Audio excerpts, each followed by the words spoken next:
नमस्कार, आप देख रहे हैं युग चैनल और मैं हूं आपके साथ खुशबू सिंह। आइए नजर आते हैं देश और विदेश से जुड़ी कुछ बड़ी खबरों पर। केंद्रीय गृह मंत्री अमित शाह ने एक बार फिर जम्मू कश्मीर अनुच्छेद 370 और जवाहरलाल नेहरू का जिक्र किया है। सोमवार को राजस्थान के जोधपुर में एक चुनावी रैली को संबोधित करते हुए कहा कि पूर्व प्रधानमंत्री जवाहरलाल नेहरू ने जम्मू कश्मीर में अनुच्छेद 370 लागू करके सबसे बड़ी गलती की थी।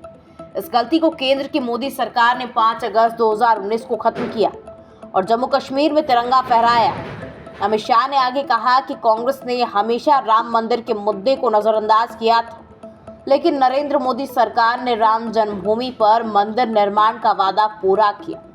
उन्होंने कहा कि 70 साल तक कांग्रेस पार्टी राम जन्मभूमि पर राम मंदिर के मुद्दे से भटकती रही, लेकिन पीएम मोदी ने न केवल शिलान्यास किया बल्कि 22 जनवरी को प्राण प्रतिष्ठा भी की।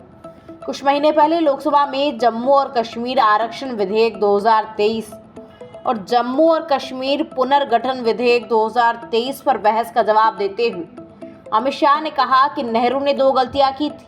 पहली गलती, जम्मू कश्मीर में पाकिस्तान के खिलाफ पूरी जीत हासिल किए बिना युद्ध विराम की घोषणा कर दी थी। दिल्ली की मंत्री आतिशी ने मंगलवार को प्रेस कॉन्फ्रेंस कर दावा किया कि मेरे एक बेहद करीबी के माध्यम से मुझे भाजपा ज्वाइन करने के लिए अप्रोच किया गया है। मुझसे कहा गया कि आप अपना पॉलिटिकल करियर बचा लीजिए या फिर जेल जाने के लिए तैयार रहिए। आतिशी ने कहा कि मुझे बताया गया कि आने वाले कुछ ही दिनों में मेरे और मेरे रिश्तेदारों के घर में ईडी की रेड होगी। उसके बाद हम सब लोगों को समन भेजे जाएंगे और उसके कुछ ही समय बाद हमें गिरफ्तार किया जाएगा। मेरे अलावा आप सांसद राघव चड्ढा, सौरभ भारद्वाज, दुर्गेश पाठक को भी गिरफ्तार करने की तैयारी है। आतिशी ने कहा कि ईडी ने कल कोर्ट में मेरा और सौरभ भारद्वाज का नाम लिया। उस बयान के आधार पर जो ईडी और सीबीआई के पास पिछले 1.5 साल से है। ये स्टेटमेंट ईडी की चार्जशीट में है।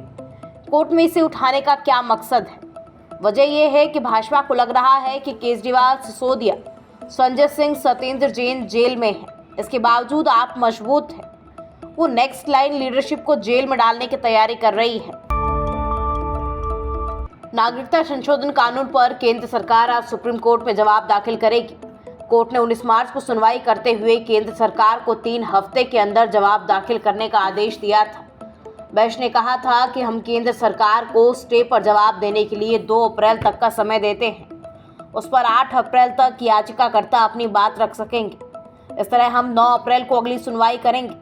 भारतीय संशोधन कानून के खिलाफ 237 याचिकाएं दायर की गई हैं।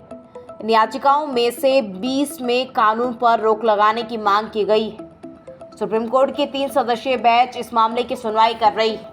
इसमें सीजेआई डीवाई चंद्रचूड़, जस्टिस जेबी पारदीवाला और जस्टिस मनोज मिश्रा शामिल हैं। केंद्र ने सीएए लागू होने का नोटिफिकेशन 11 मार्च को जारी किया था। इसमें पाकिस्तान, बांग्लादेश और अफगानिस्तान से आए शरणार्थियों को नागरिकता मिलेगी।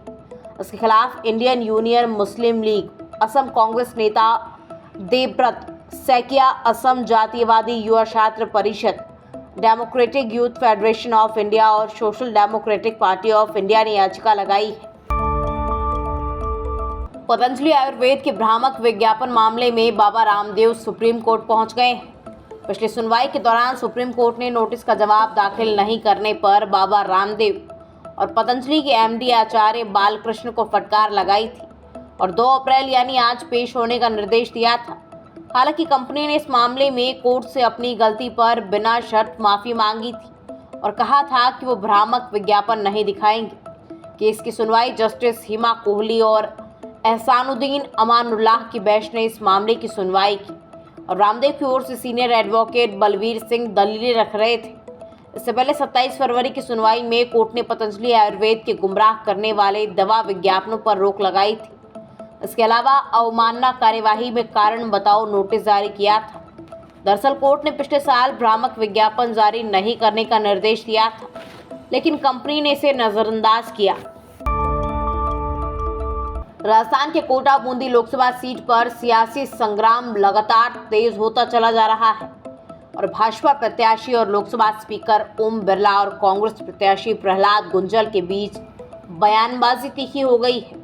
सोमवार को ओम बिरला के भाई हरि कृष्ण बिरला के बयानों पर पलटवार करते हुए गुंजल ने कहा कि 26 अप्रैल को कोटा बूंदी की जनता जवाब देगी। कोटा बूंदी सीट से भाजपा प्रत्याशी ओम बिरला के भाई का सोशल मीडिया पर कांग्रेस प्रत्याशी और कांग्रेस पार्टी पर दिया गया बयान वायरल हुआ था, जिसमें ओम बिरला के भाई हरि कृष्ण बिरला ने कार्यकर्ताओं को संबोधित करते हुए प्रहलाद गुंजल पर निजी हमला करते हुए कहा था कि विधानसभा चुनाव में जमीन में गाड़ने के बाद कांग्रेसियों को अब लोकसभा चुनाव में पाताल में भेजेंगे। ओम बिरला के भाई का बयान वायरल होने के बाद सोमवार को जनसंपर्क के दौरान प्रहलाद गुंजल पलटवार करते हुए कहा कि मोदी का मुखौटा पहनकर 2 बार चुनाव जीतने वालों को इस बार 26 अप्रैल को कोटा बूंदी की जनता जवाब देगी।